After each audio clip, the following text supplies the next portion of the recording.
예, 오늘 열왕기하 4장 36절 제가 다시 공독 한번 하겠습니다. 엘리사가 게하시를 불러 저 수넴 여인을 불러오라 하니 곧 부름에 여인이 들어가니 엘리사가 이르되 내 아들을 데리고 가라 하니라. 아멘. 자, 우리 큰 소리로 한번 따라해 볼까요? 내 아들을 데리고 가라. 내 아들을 데리고 가라. 예, 이것은 문자적으로 읽은 것이고, 제가 오늘 설교하면서 여러분들하고 나누고 싶은 진짜 제목은 내 생명을 도로 찾아가라. 자, 이것도 우리 한번 따라합시다. 내 생명을 도로 찾아가라. 내 생명을 도로 찾아가라. 아멘. 아멘. 예, 좋습니다. 엘리사라고 하는 이름은, 엘리라는 이름은 여러분 다 아시죠? 하나님이라는 뜻입니다. 하나님. 예수님이 게세마네 동산에서 또 십자가에서 돌아가실 때 엘리 엘리 사박다니, 나의 하나님 나의 하나님 어찌하여 나를 버리시나이까. 엘리 하나님 뒤에 사가 붙으니까 어떻게 됩니까? 하나님은 구원이시다. 엘리사. 이름이 참 너무 좋죠. 오늘 이 본문은 수넴 여인이라고 하는 여인이 도저히 자기 힘으로 자녀를 낳을 수 없는데 하나님의 종을 극진히 대접해서 늙음하게 자기 생명보다 귀한 아들을 얻었는데 이 아들이 어느 날 갑자기 이유도 없고 원인도 없고 너도 모르고 나도 모르고 아무도 몰라요. 갑자기 이 아들이 아이고 머리야 이러다가 어머니 무릎팍에서 죽어버려요. 그러고 난 뒤에 이렇고 저렇고 저렇고 이렇고 여러 가지 말들이 나오고 난 뒤에 오늘 설교하는 이 본문 말씀이 나옵니다. 엘리사가 이 수넴 여인의 아들을 살려서 데리고 가라고 하는 장면이 나옵니다. 자, 엘리사는 여기 보면 일반 성도분들보다 우리 목사님들하고 사모님들이 많이 오셨는데 성경을 목회자들은 기본 한 20, 30독 이렇게 하시고 많이 하시는 분들은 100독도 넘었을 거예요. 그랬는데 엘리사와 엘리야를 모르는 사람은 아무도 없어요. 불의 선지자 엘리야, 회개 바람을 타고 하늘로 올라간 이 세상에서 죽음을 맛보지 않고 유일하게 하늘로 올라간 두 사람, 에녹하고 엘리사죠. 그런데 이 엘리야의 유일한 제자가 엘리사예요. 엘리사인데 갑절의 영감, 그러니까 하늘 문을 3년 동안 닫아버린 사람이 엘리야예요. 3년 뒤에 여러 사람도 엘리야예요.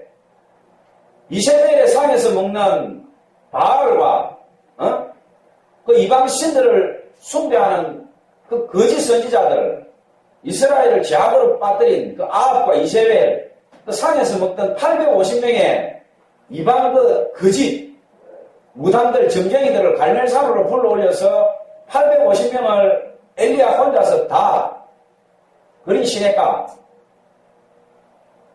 그 끌고 내려가서 다 죽여버렸죠. 그런데 다음날 어떻게 됩니까? 이세벨이 오늘 정오에 엘리야의 지경이 이렇게 되리라. 어떻게 됐습니까? 내 상에서 먹던 내 제사장들을 850명이나 죽여놨으니 너가 오늘 기필코 정오에 내일 이 시간쯤 엘리야 시체가 지금 내 눈앞에 보게 되리라. 850명을 한순간에 두드려 죽인 엘리야가 그 이세벨의 말 한마디에 겁을 집어먹고 도망을 갑니다. 도망을 가고 40주야를 걸어서 하나님의 산 호렙에 가서 하나님을 만나죠. 자, 오늘 이 본문을 가지고 저는 지금 앞쪽으로 자꾸 걸어 들어가고 있습니다. 왜 걸어 들어가느냐? 어린애 하나가 죽어서 오늘 본문은 살아났습니다. 살아났는데 제가 왜 여러분들을 이끌고 자꾸 앞쪽으로 걸어 들어가느냐 하면 엘리사가 갑절의 영감을 구했고 엘리야로부터 하늘로 올라가기 전에 겉옷을 던지고 갑절의 영감을 받았어요. 자, 그러면 구약에서 오늘 여러분들이 저와 같이 읽었지만 열왕기하 3장부터 13장까지 무려 10장을 엘리사의 기적과 이스라엘 왕들의 4대가 이 엘리사 사역입니다. 그러니까 이 엘리사가 얼마나 대단하냐면 우리나라도 황희정성이라고 3대, 4대 왕을 섬긴 정성이죠. 황정성이 있는데 이 엘리사 같은 경우도 이스라엘, 그러니까 솔로몬이 타락함으로 인해서 찢어지죠. 북이스라엘과 남유다로 로보암, 여로보암을 해서 솔로몬 다음 세기에서 나라가 둘로 갈라지고 북이스라엘이 패역한 왕들의 어떤 지파소가 됩니다. 그리고 남유다는 왕들이 한 5분의 1 정도, 5왕 중에 한 왕 정도는 선한 왕이 태어나는데 북이스라엘은 하나님 보시기에 선한 왕이라고 할 만한 왕이 없어요. 통째로 그냥 다 우상숭배에다가 아주 악한 왕들이에요. 그 중에서 클라이막스가 이 아합과 이세벨인데 하나님께서 그 불의 선지자 엘리야를 가지고 이 이스라엘을 정복하기에는 안 됐다는 거지. 여러분들이 다 목사님인데 엘리야와 엘리사를 이렇게 딱 볼 때에, 그리고 오늘 본문을 보고 엘리야가 한 사역과 엘리사가 한 사역을 보면 딱 분별이 됩니다. 엘리야는 하늘의 능력을 가졌고 불의 선지자고 죽음을 맛보지 않고 하늘로 올라갔지만 그 패역하고 타락한 이스라엘을 혁신하고, 요즘 혁신이라는 말을 많이 하지 않습니까? 혁신을 하지도 못하는 사람들이 혁신, 뭐 개혁, 뭐 분골쇄신, 그 말의 뜻도 모르고 막 씁니다. 언어를 이렇게 오염시키는 거죠. 진짜로 행함이 있고, 진실한 사람이 어떤 말을 쓸 때는 그 말에 위력이 있는데, 행함도 없고, 실천도 없고, 아무런 진실도 없는 사람이 그런 말을 쓰면 이제 구역질이 나고, 듣기 싫고, 보기 싫은 거죠. 그런데, 이 엘리사라는 인물은 하나님이 보시기에 엘리야가 결코 할 수 없는 일을 엘리사를 통해서 하나님이 합니다. 이스라엘의 그 패역한 왕들 4대를 걸쳐서 이 엘리사가 사역을 하는데 9대 여호람부터 그 다음에 10대는 누가 됩니까? 엘리사가 이세벨과 아합을 때려 죽인 예후가 10대 왕이 됩니다. 이스라엘. 그리고 예후의 후손들 여호아스부터 요아스까지 이 엘리사가 이스라엘의 무려 4대 왕, 예수님이 태어나기 전에 890년부터 840년 50년 동안 이 엘리사가 이스라엘의 그 썩어 문드러진 왕들을 데리고 엘리사가 사역을 합니다. 그리고 엘리야의 갑절의 영감을 가지고 수많은 기적과 이사를 일으키는데 오늘 저하고 같이 읽은 이 본문이 죽은 수렘 여인의 아들을 살린 겁니다. 아들을 살린 것인데 죽은 사람을 살린 기적은 성경에 많이 나옵니다. 예수님도 나사로를 살렸고 베드로도 여자 소녀를 살렸죠. 바울도 설교 듣다가 2층에서 떨어진 유도부를 살렸죠. 자, 하나님의 선지자가 죽은 사람 하나 살린 것, 그게 설교 본문에 들어올 수 있는가? 그렇죠. 죽은 사람 하나 살린 이것이 무슨 설교 본문이 되겠는가? 제가 여러분들에게 질문을 던지는데, 로고스, 쓰여진 말씀은 로고스입니다. 그런데 1000명이 성경을 읽는데 다른 의미로 다가옵니다. 식당에서 식모가 읽을 때는 그 말씀이 자기를 위로하고 상처 입은 자기 과거를 치유하고 나에게 긍휼과 위로로 다가오고, 대통령이 그 말을 읽으면 겸손해라, 자중해라, 네가 어릴 때 적신으로 와서 적신으로 돌아가는 걸 잊지 마라. 일국의 왕이 그 성경 구절을 읽을 때는 겸손하고 또 겸손하라, 그렇게 다가오는 거죠. 또 회사 과장이 읽을 때는 어떻게 됩니까? 내 아래 사람을 내 자식처럼 돌봐라. 그런 의미로 다가오는 거죠. 성경 말씀은 쓰여진 글자는 똑같지만 각 개인이 읽을 때 내 심령에 다가오는 레마의 말씀이 있습니다. 내 가슴에 심령에 꽂히는 말.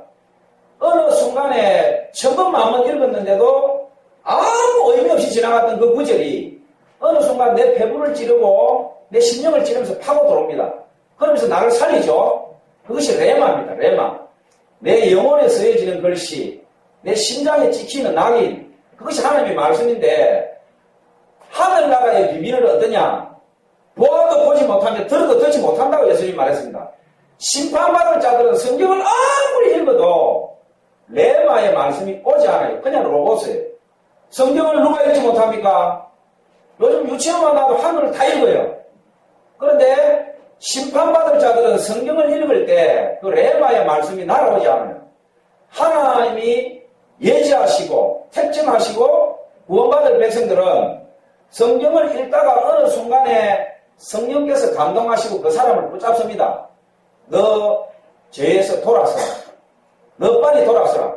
너 그대로 가면 큰일 나. 너 죽어. 그 쓰여진 글자는 하나님은 살아계시라 이렇게 딱 되어 있는데 간음을 한다. 죄를 짓는다.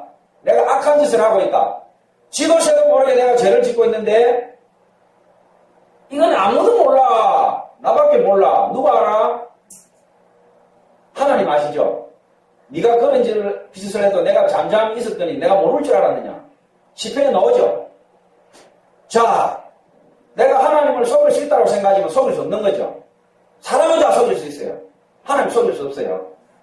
자, 오늘 이 본문에 애가 죽은 것을 위대한 엘리사가 살려서 그 넓은 어미에게 내 자식을 데리고 가라고 이렇게 얘기를 합니다. 저는 이 말씀을 준비하면서 여러분들에게 질문을 2개를 던지겠다. 이제 이렇게 작정하고 설교 준비했습니다. 이 구절을 아마 수십 번 읽었을 겁니다. 목사님들은 수십 번 읽었을 건데 놓쳤을 거예요. 저도 많이 놓쳤어요. 이 설교 준비하면서 불현듯 깨달았습니다. 애가 왜 죽었느냐는 거예요. 애가 왜? 오늘 설교의 중심은 바로 이겁니다. 죽은 애를 살린 것이 중심이 아니고 애가 왜 죽었느냐, 애가. 그렇죠? 제가 오늘 여러분들하고 같이 나누고자 하는 설교의 중심이 이겁니다. 애가 왜 죽었느냐. 우리 찬양 하나 하고 본론으로 들어가도록 하겠습니다.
생명도 귀한 제목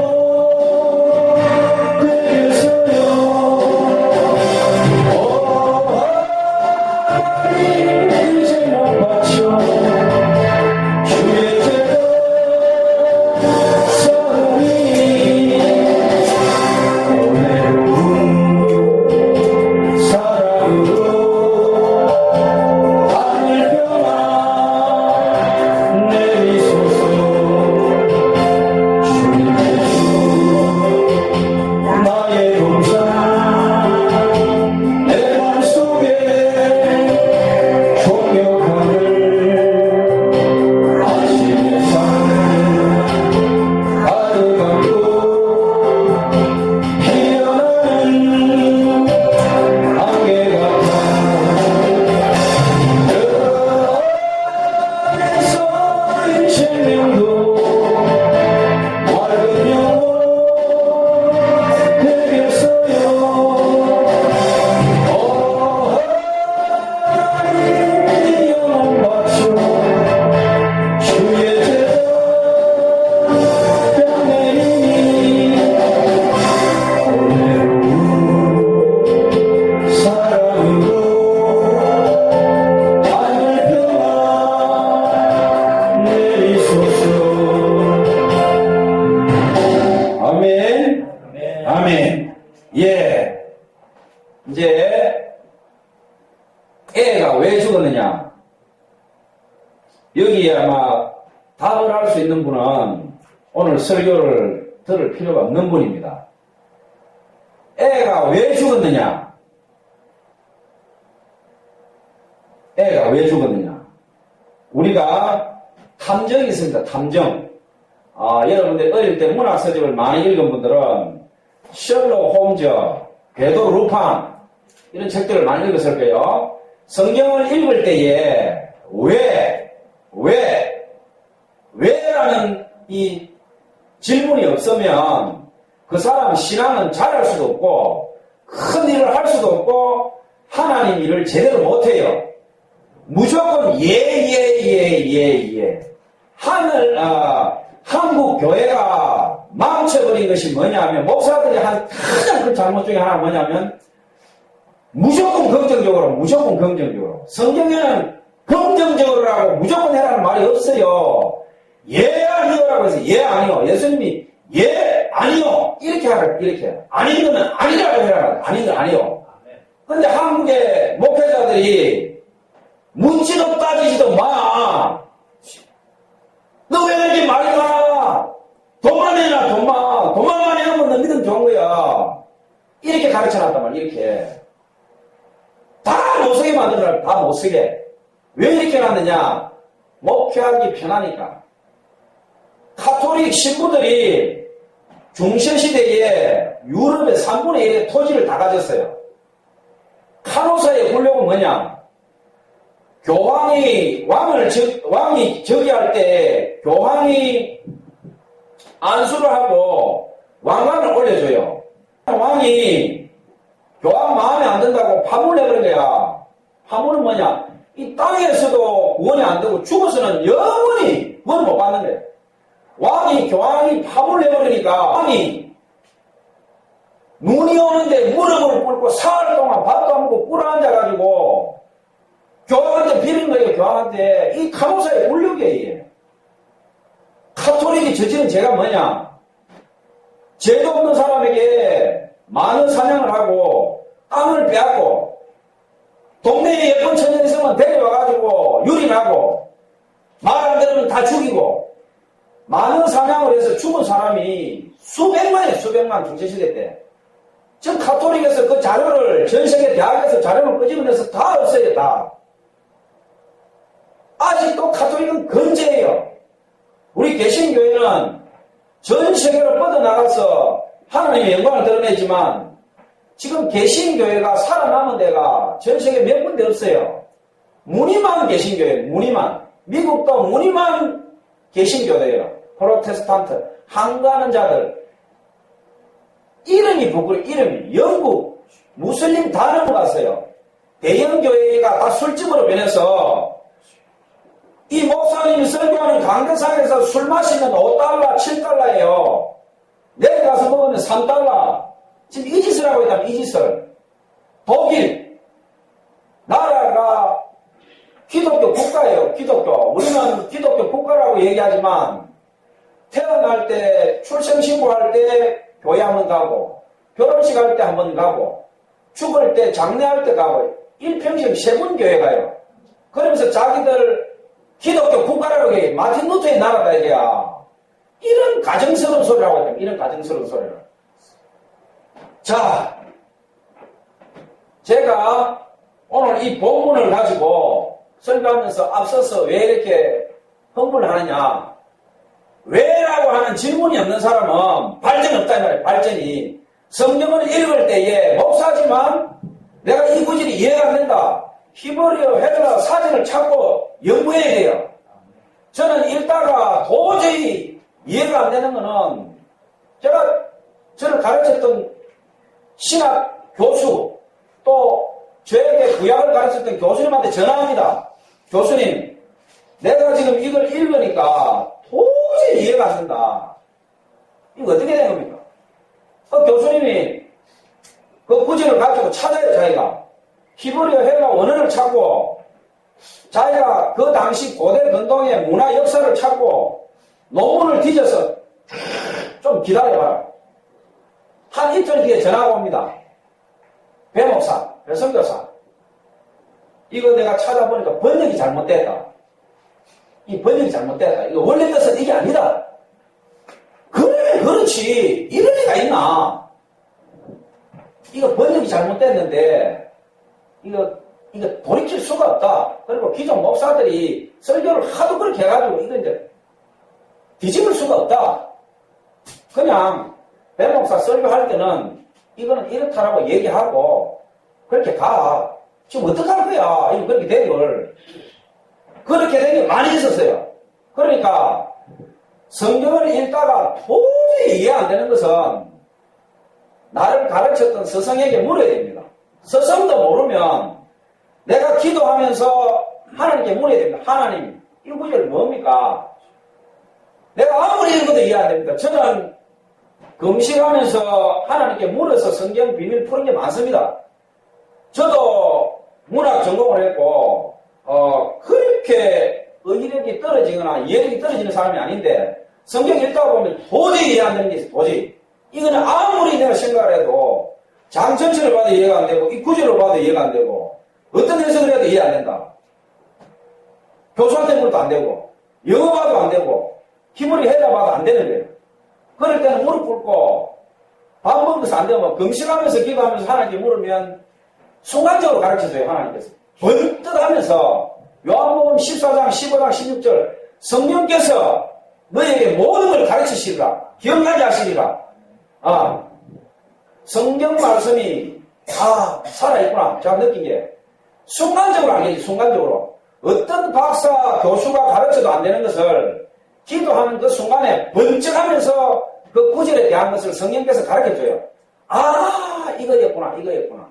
제가 성경에다가 기록합니다. 이렇게 빨간 글씨로 이거는 이런 뜻이다.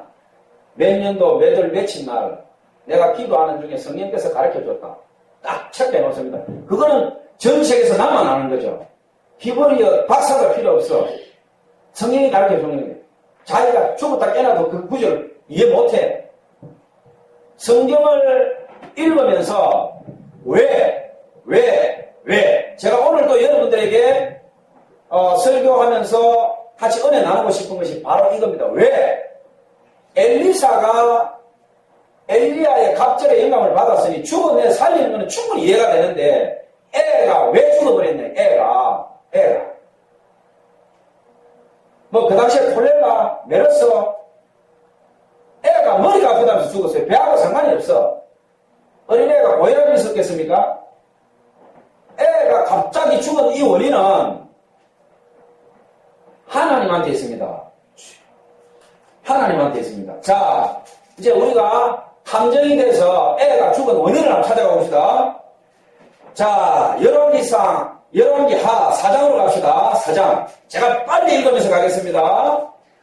열왕기하 4장 1절부터 제가 빨리 읽으면서 갑니다. 하루는 엘리사가 수넴에 이르렀더니 거기에 한 귀한 여인이 그를 강군하여 음식을 먹게 하였으므로 엘리사가 그곳을 지날 때마다 음식을 먹으러 그리로 들어갔더라.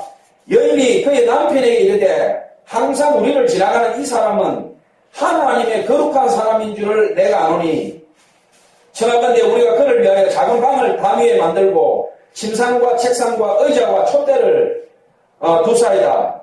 그가 우리에게 이르면 거기에 머물리다 하였더라. 자, 이 구절 지금 3절까지만 읽었는데 우리가 분별할 수 있는 건 뭡니까? 이 여인이 하나님을 경외하고 주의 종을 경외하는 사람이라는 걸 알 수 있죠? 하나님의 사람이 자기 집 앞을 지나가는데 저 사람이 다른 사람하고 다르다 이 말이에요. 하나님의 영광이 저 사람한테 있으니까 우리가 저분을 극진히 모시자. 우리가 저분한테 하는 것이 하나님을 하는 것이 아니겠느냐? 엘리사를 극진히 대접했다는 이야기입니다.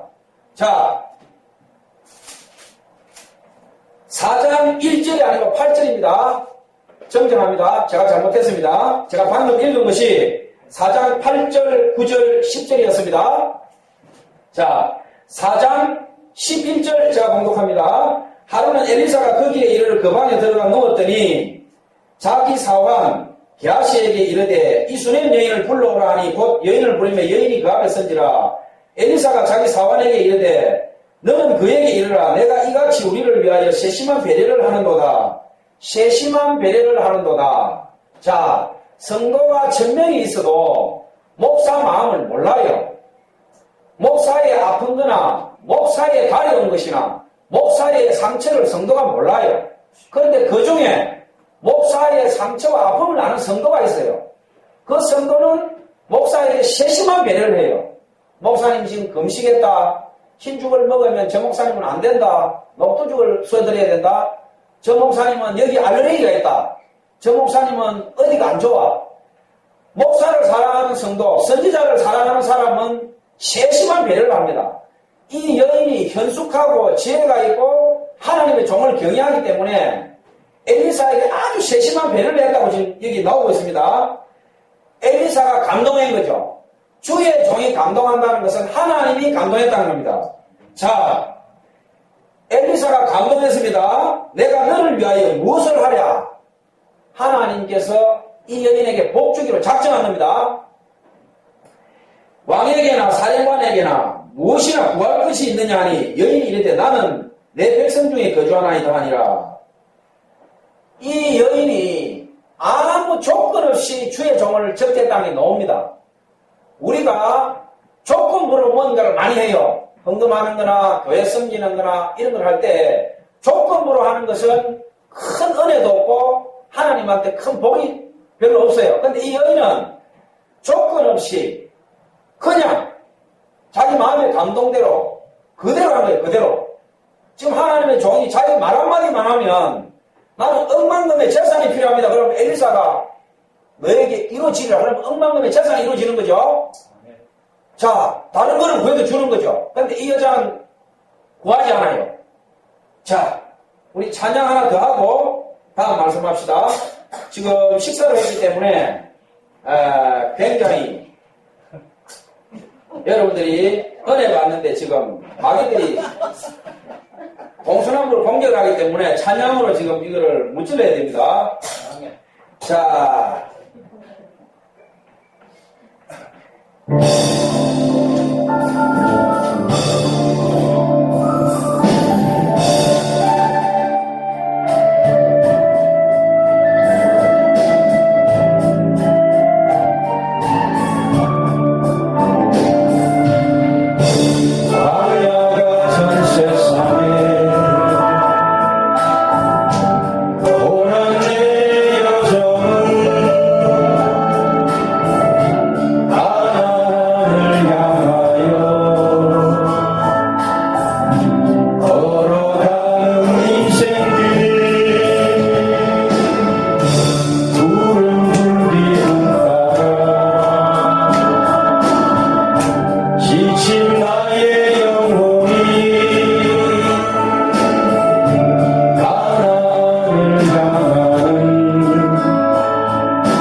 제가 계속 봉독하면서 애가 왜 죽었는지 원인을 지금 찾도록 하겠습니다. 자, 열왕기하 14장이 아니고 4장 14절입니다. 14절. 엘리사가 이르되 그러면 그를 위하여 무엇을 하여야 할까 하니 게하시가 대답하되 참으로 이 여인은 아들이 없고 그 남편은 늙었나이다 하니, 자, 여인이 아무 조건 없이 주의 종을 섬겼다는 겁니다. 아들이. 자, 15절에 들어가니까 이르되 다시 부르라 하며 부르매 여인이 문에 서니라.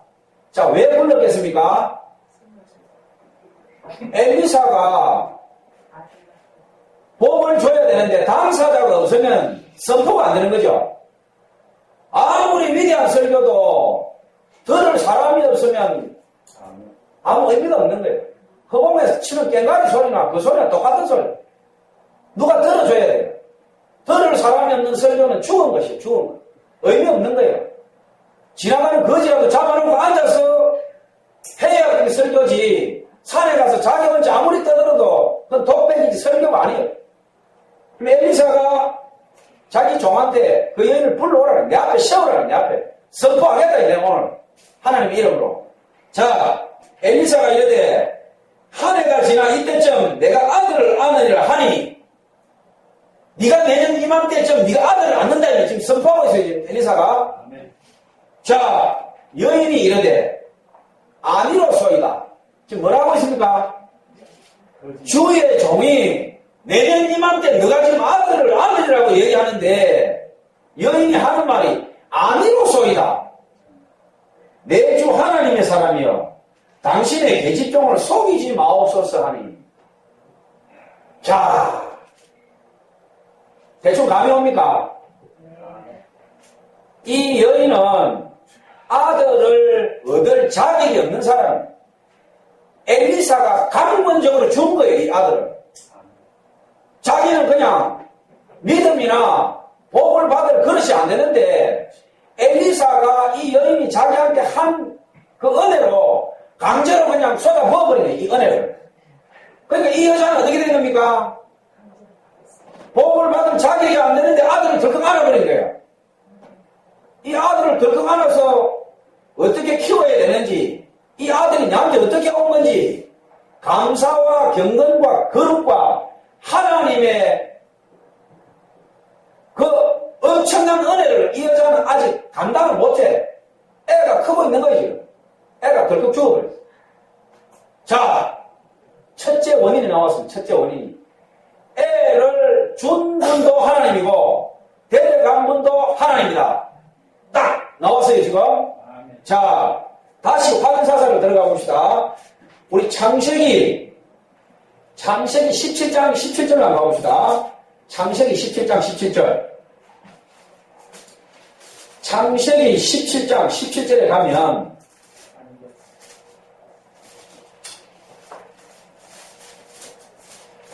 자, 찾았습니까? 제가 읽습니다.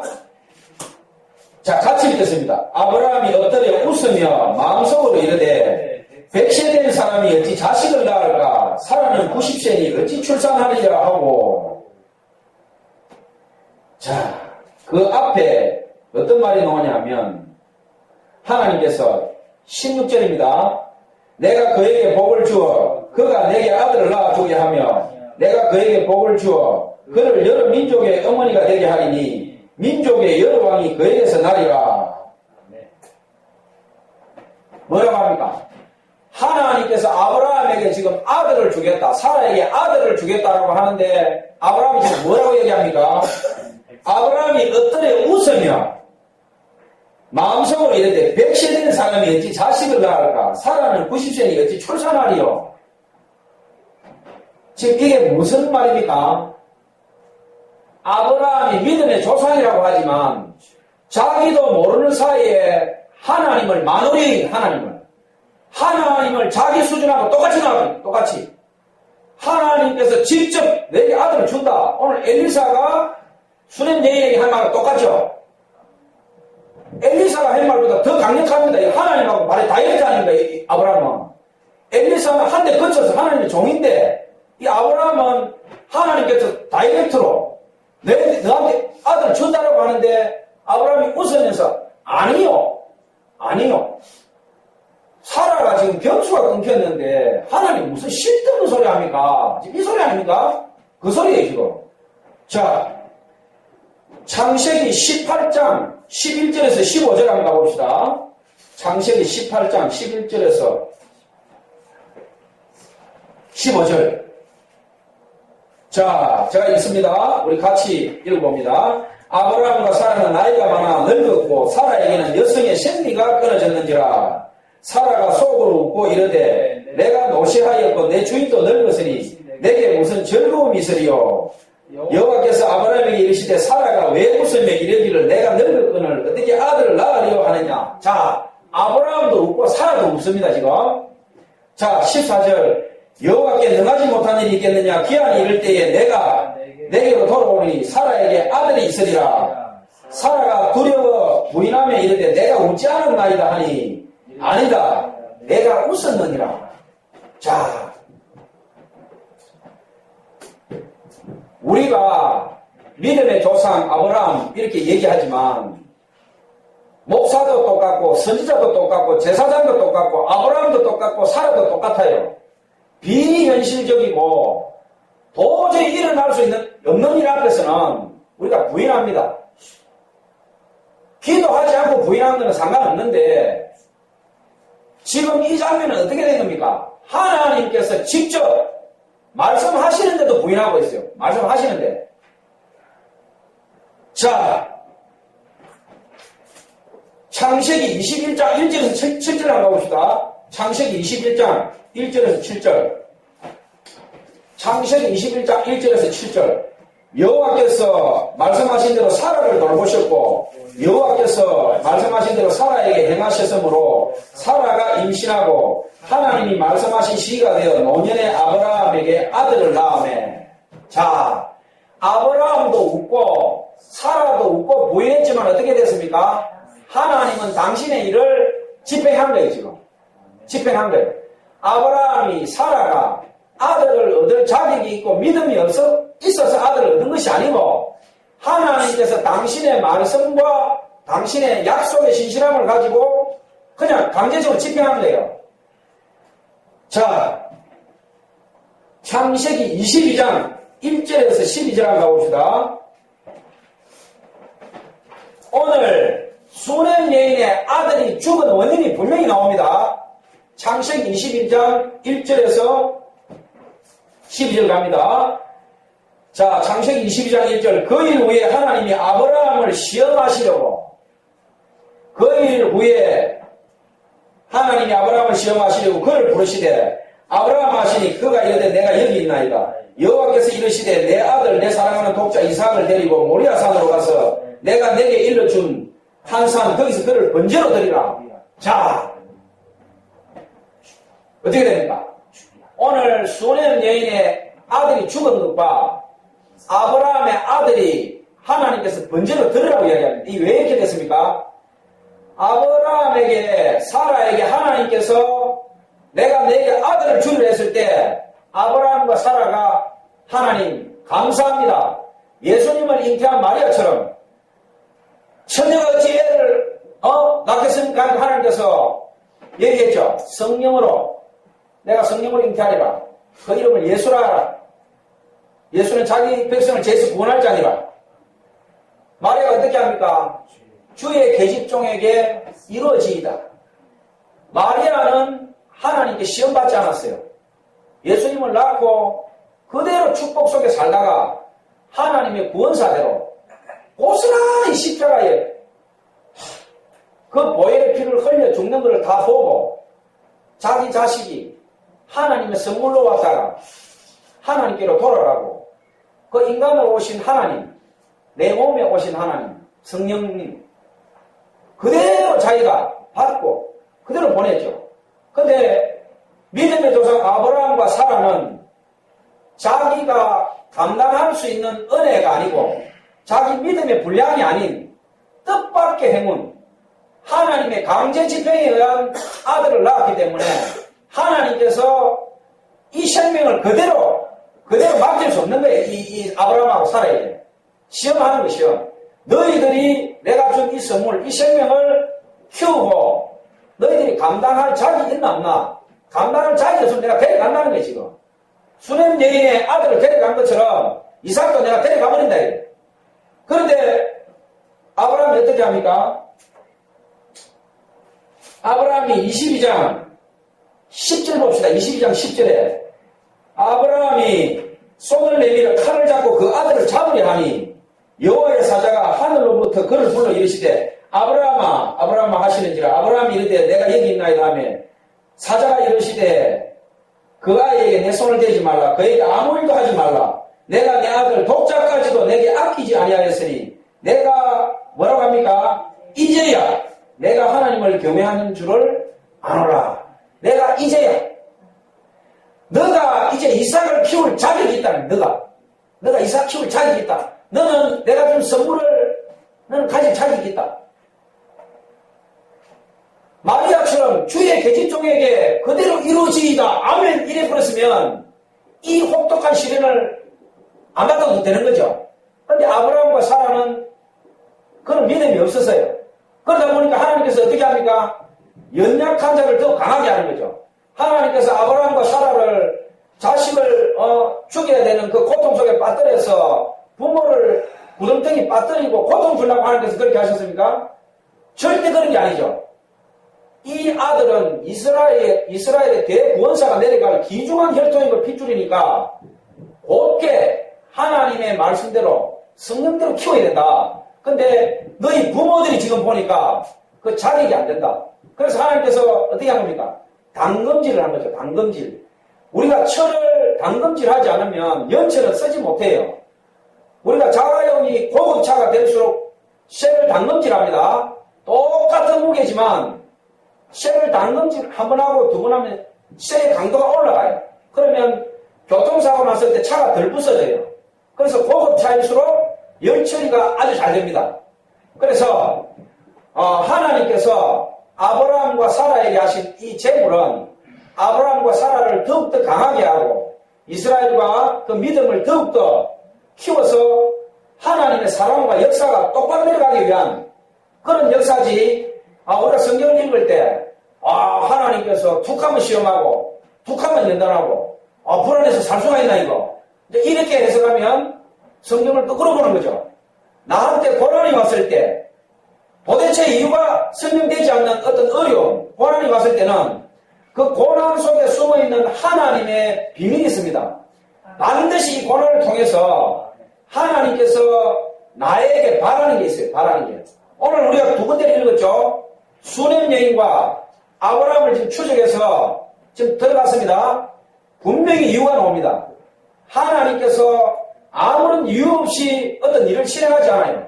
그리고 그 일을 실행할 때는 반드시 결과가 아름답습니다. 오늘 이 수냄 여인, 자, 우리가 열왕기 하 4장으로 빨리 돌아가 봅시다. 열왕기하 4장으로 빨리 돌아가 보면 이 수냄 여인이 아들을 준다라고 했을 때는 실수했지만 이 수냄 여인의 믿음이 나옵니다. 열왕기하 4장 19절에 보면 이 애가 죽는 게 나오죠. 그의 아버지에게 이르되 내 머리야 내 머리야 하는지라 그의 아버지가 사환에게 말하여 그의 어머니에게로 데려가라 하며 곧 어머니에게로 데려갔더니 그 낮까지 어머니의 무릎에 앉아 있다가 죽은지라. 자, 이 다음부터 이 여인이 하는 행동이 나옵니다. 그의 어머니가 올라가서 아들을 하나님의 사람의 침상 위에 두고 문을 닫고 나와. 이 여자가 어떻게 했습니까? 늙은 엄마의 아들은 자기 생명보다 더 귀중해요. 그런데 애가 죽었는데 이 여자가 머리를 산발해서 흙을 끼얹고 통곡하고 미쳐야 되는데 이 여자가 그렇게 하지 않습니다.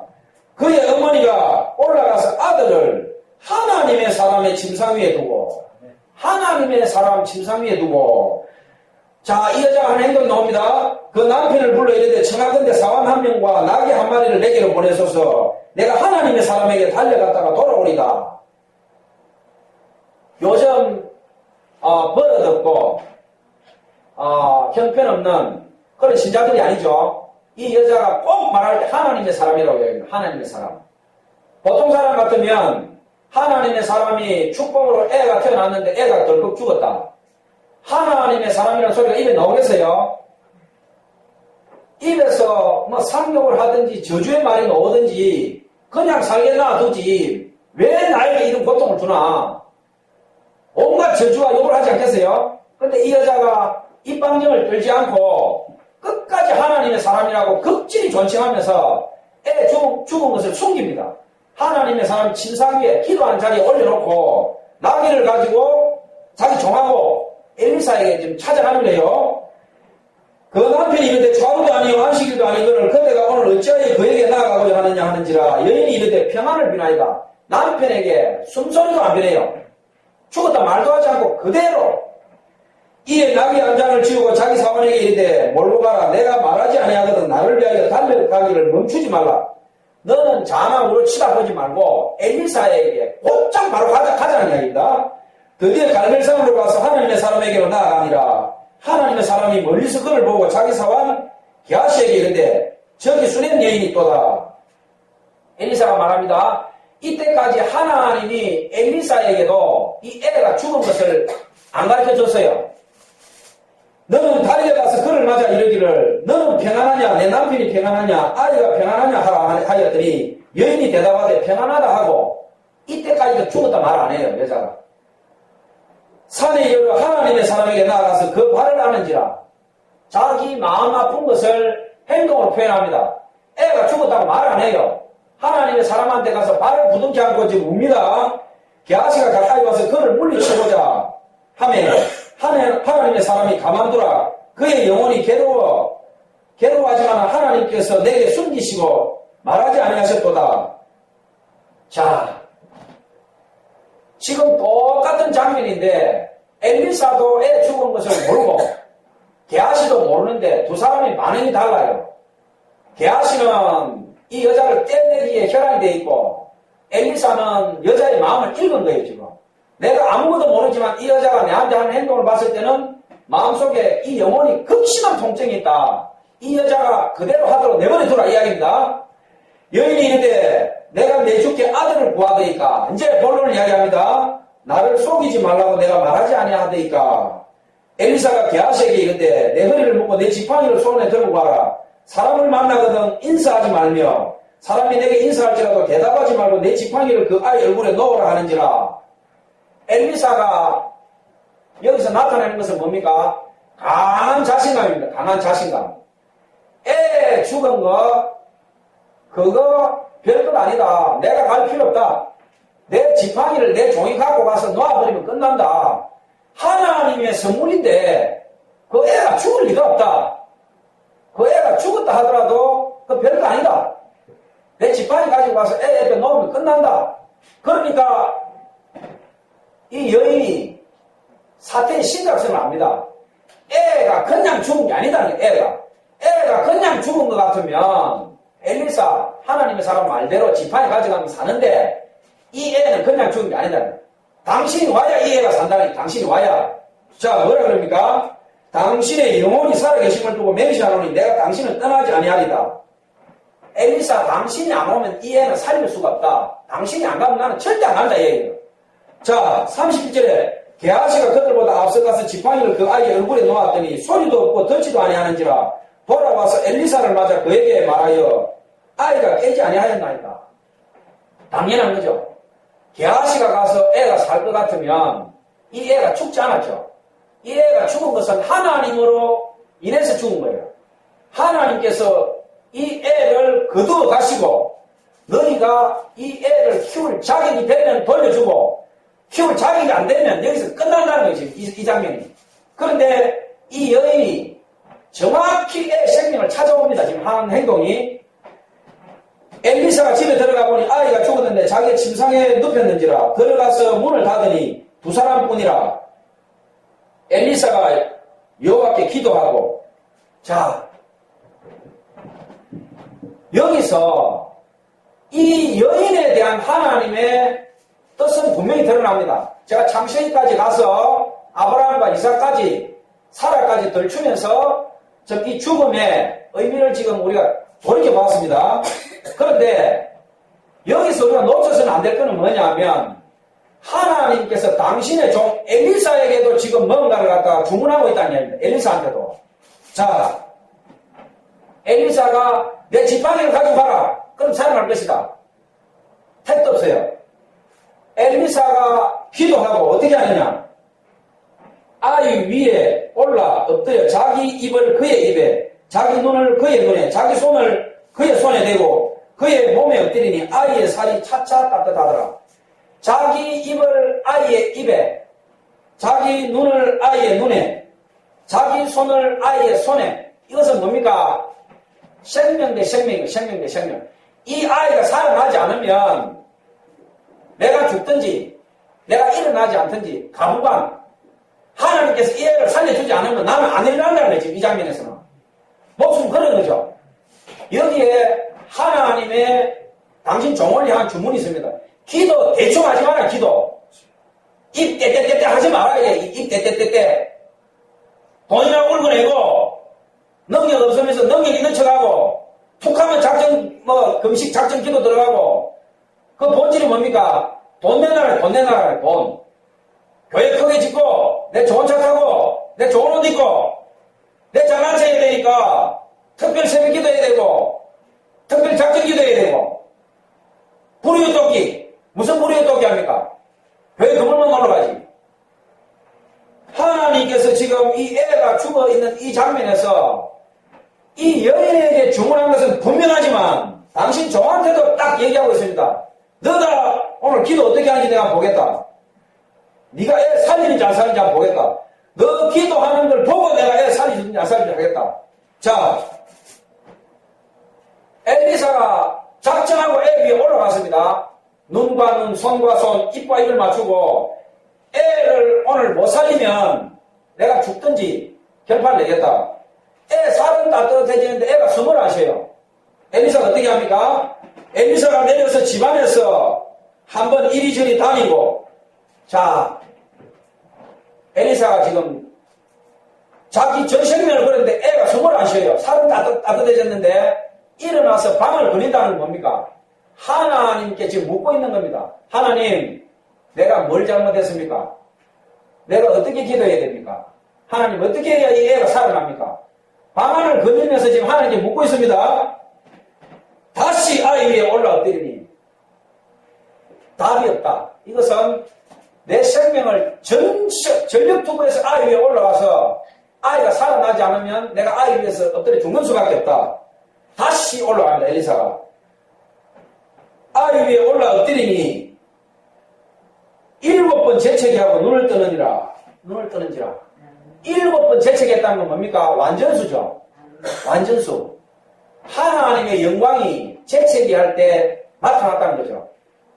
하나님의 아담을 지을 때 어떻게 했습니까? 흙을 만들고 아담의 코에다 대고 하나님께서 후 부른 거죠.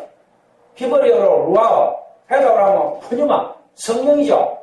하나님께서 생기, 숨, 후 부니까 흙덩어리가 사람이 돼서 피가 돌고 숨을 쉬면서 깨어난 거죠. 사람이 된 거죠. 아담이 된 거죠. 오늘 이 장면에서도 똑같습니다. 애가 7번 재채기를 하고 살아났습니다. 하나님께서 거두가신 생명을 다시 돌려주는 장면이죠. 자, 여기에는 크게 두 가지 뜻이 있습니다. 하나님께서 내 믿음이나 능력이 안 되는데 너무 큰 선물을 줬는데 내가 그 선물이나 은혜를 받을 자격이 안 될 때는 도로 가져갑니다. 그렇지만 내가 조상 대대로 우상 숭배하고 형편없고 찌그러지고 초라하고 가난하고 깨진 밥그릇이지만 내가 죽기로 작정하고 하나님께 매달리고 기도하고 내가 하나님의 영광을 위해서 걸어가면 하나님께서 모든 문을 다 열어버린다는 모든 문을. 지금 우리가 봤죠?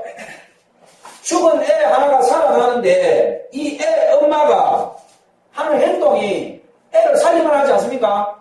보통 여자 같으면 난리 났겠죠. 엘리사를 찾아가기 전에 벌써 눈이 뒤집어져서 여자가 죽습니다. 근데 이 여자가 철저하고 냉정하게 하나님으로부터 온 선물이라는 걸 깨닫고 엘리사를 찾아갑니다. 그리고 엘리사도 하나님께서 신호 보내는 것을 정확히 인지하고 이 애를 그대로 살려냅니다. 그리고 오늘 본문 읽은 이 말씀이 떨어집니다. 엘리사가 게하시를 불러 저 수렘 여인을 불러오라 하니 곧 부르매 여인이 들어가니 엘리사가 이르되 내 아들을 데리고 가라 하니라. 여인이 들어가서 엘리사의 발 앞에서 땅에 엎드려 절하고 아들을 안고 나가니라. 자, 내 아들을 데리고 가라. 내 생명을 도로 찾아가라 이 말입니다. 그죠? 여자가 엘리사한테 내 아들 살려줬으니까 우리 집 준다, 논 팔아준다, 돈 얼마 준다 말 없습니다. 아주 아름답고 너무나 존귀한 하나님의 영광의 역사가 드러납니다. 내 아들을 데리고 가라. 우리가 암병 환자 하나 고쳤다. 죽어가는 사람 하나 살렸다. 그거 가만 안 두겠습니까? 예물이 없으면 기도에 응답이 없어. 방금 그렇게 해가지고 병 낫겠어? 암이 나왔는데 이게 뭐야? 엘리사가 지금 그렇게 하고 있습니까? 내 아들을 데리고 가라. 여인이 다른 소리 안 합니다. 엘리사 발을 부둥켜 안고 울고 애를 보듬고 갑니다. 이게 바로 하나님의 영광입니다. 이 여자가 자기 돈을 아끼겠어요? 자기 생명을 아끼겠습니까? 하나님의 사람에게 올인입니다. 다 던져버려, 다. 엘리사가 말만 하면 다 던져버려, 다. 이것이 하나님의 종이 걸어가야 될 십자가의 길이고 우리 목사들이 걸어가야 될 길이라고 저는 봅니다. 요한복음 3장 16절에 하나님이 세상을 이처럼 사랑하사 독생자를 주셨으니 누구든지 저를 믿는 자마다 멸망치 않고 영생을 얻으리라. 성경 66권을 딱 한 구절로 압축해 놓은 거 아닙니까? 요한복음 3장 16절만 하루에 10번 봉독하면 성경 10번 읽은 거예요. 10번. 66권을 압축해 놓은 그 말이에요. 창세기부터 요한계시록까지 압축해버리면 딱 그걸로 압축되는 거다. 압축되는 거. 예수님께서 왜 이 땅에 왔습니까? 하나님은 사랑이셔요. 우리를 너무너무 사랑하니까 하나님 등에 칼을 꽂고 온갖 더러번지라고 선악과 따먹고 100번 1000번 주고 마땅한데 우리를 너무 사랑하니까 당신이 그냥 우리 죄를 당신 스스로 짊어지버린 거 아니에요. 시간과 공간 속에 와서 당신 스스로 우리 죄값으로 십자가에 못 박히고 피 흘리고 돌아가시고 우리를 구원하시고 예수님께서 여자가 낳은 자 중에 세례 요한보다 더 큰 자가 없다고 그랬죠. 그런데 천국에서는 지극히 작은 소자 하나도 세례 요한보다 크다. 천국은 침노를 당하나니. 천국이 왜 침노를 당합니까? 예수님께서 천국이 침노를 당한다. 격렬하게 공격당한다. 격렬하게. 아니 천국이 공격당하면 세상 끝난 거 아니냐. 이게 무슨 소리냐. 산상수훈에 나오는 팔복이죠. 애통하는 자, 의를 위하여 핍박받는 자, 심령이 가난한 자, 그런 사람들에 의해서 천국이 침노를 당하는 거죠. 가난하면서도 하나님의 영광을 위해서 살아가는 사람들, 돈에 타협하지 않고 내가 십자가 길을 끝까지 걸어가리라. 내가 다른 어떤 것도 상관하지 않고 이 길을 그대로 걸어가리라. 엘리사는 엘리야의 첫 만남 때 12개의 소를 가지고 밭을 갈고 있었어요. 12개를 하면서 소가 24마리, 황소 24마리. 끝이 안 보이는 밭을 갈고 있었어요. 이 엘리사가. 엘리야 자기 스승이 다 떨어진 누더기 옷을 벗어 던지니까 그 자리에서 올인, 자기 그 12개리 24마리 황소를 헌신자처럼 버리고 그 결의를 부숴서 불을 질러서 한 결이 소 2마리를 잡아서 불 질러가지고 주인들한테 나눠주고 그대로 그 엄청난 가부가 엘리야를 따라왔어요. 그런데 하나님께서 엘리야가 바알과 그 이방숭배 제사장 850명을 죽였지만 엘리야 가지고 이 아합과 이세벨을 죽일 수가 없어. 그러니까 엘리야보다도 10배, 20배 더 강한 엘리사를 하나님께서 택정한 거예요. 엘리사를 택정해서 엘리사를 통해서 예후를 기름 부어가지고 예후가 아합과 이세벨을 죽여버립니다. 개먹이로 던져버리죠. 예후가 말을 미친듯이 몰고 힘이 장사고 성격이 감당이 안 되는 예우. 그 예우를 통해서 하나님께서 구속사를 이루어갑니다. 그리고 이 엄청난 갑부 엘리사가 자기 스승이 하늘나라로 올라갈 때 끝까지 따라갑니다. 끝까지. 길갈, 여리고, 베델 수많은 선지생도들이 오늘 당신 스승을 하나님께서 하늘로 데려갈 건데 당신 아냐? 수백 명의 선지생도들이 엘리야가 오늘 하늘로 올라간다는 걸 알아요. 엘리사가 뒤에 따라갑니다. 그때까지 하나님이 엘리사를 인정 안 했어요. 갑절의 영감이 안 온 거죠. 그 많은 재산 다 버리고 엘리야가 그 거지 뒤에 따라다니면서 시중 들었는데 오늘 엘리야가 하늘로 올라가는데 하나님이 갑절의 영감은커녕 성령 대비 하나도 불 붙일 능력도 없는 거야. 이 엘리사가 사기당해, 완전 사기당한 거지. 자기 스승이 가는데 뭐 안수라도 한번 해주고 이제 네가 선지자 해라 뭐 말라도 한번 해야 되는데 아무 말도 안 하고 가는 거야. 아침에 강을 건너고 요단을 건너고 계속 가. 군데군데서 선지생도들이 당신 스승 오늘 하늘로 올라가는데 아느냐? 엘리사가 이야기합니다. 나도 알고 있다. 나도 알고 있다. 끝까지 따라갑니다. 끝까지. 엘리야가 도망가다가 자기가 올라가는 지점에 이르니까 네 소원을 말해라. 갑절의 영감을 원한다. 자기 다 떨어진 누더기 옷을 또 던집니다. 그러니까 하나님께서 어떻게 됩니까? 이놈 됐다. 이놈은 엘리야보다 수십 배는 더 강하다. 이놈을 통해서 내가 대구속사를 이루어가리라. 엘리야를 데려갑니다. 엘리야는 이세벨이 죽인다니까 겁을 집어먹고 질질 울면서 하나님 상 호렙에 가가지고 굴에 앉아 질질 울고 있어요. 이놈 가지고는 안 된다. 선수 바꿔야 돼. 엘리사로 카드를 바꾸는 거죠. 엘리사는 성정이 불같아요. 타협 없어. 50년 동안 이스라엘의 4대 왕을 끝까지 자기가 통치합니다.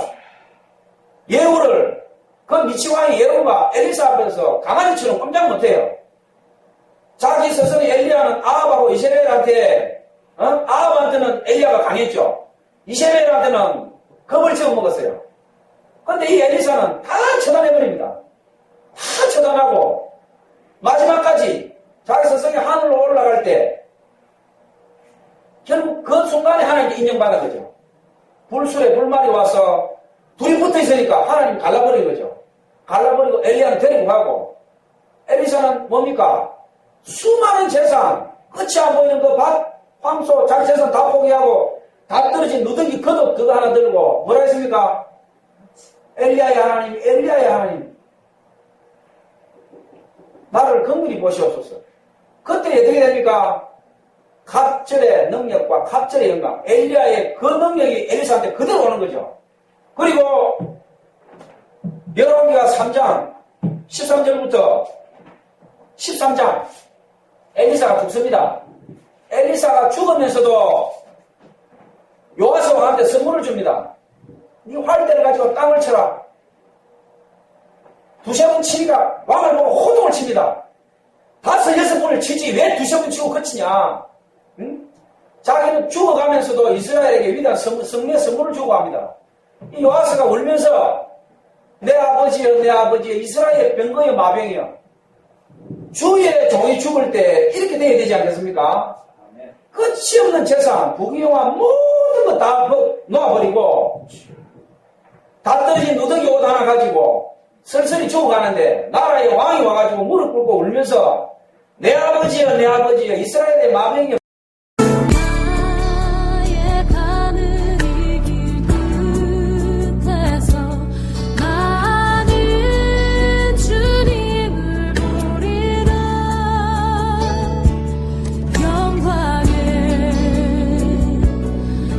주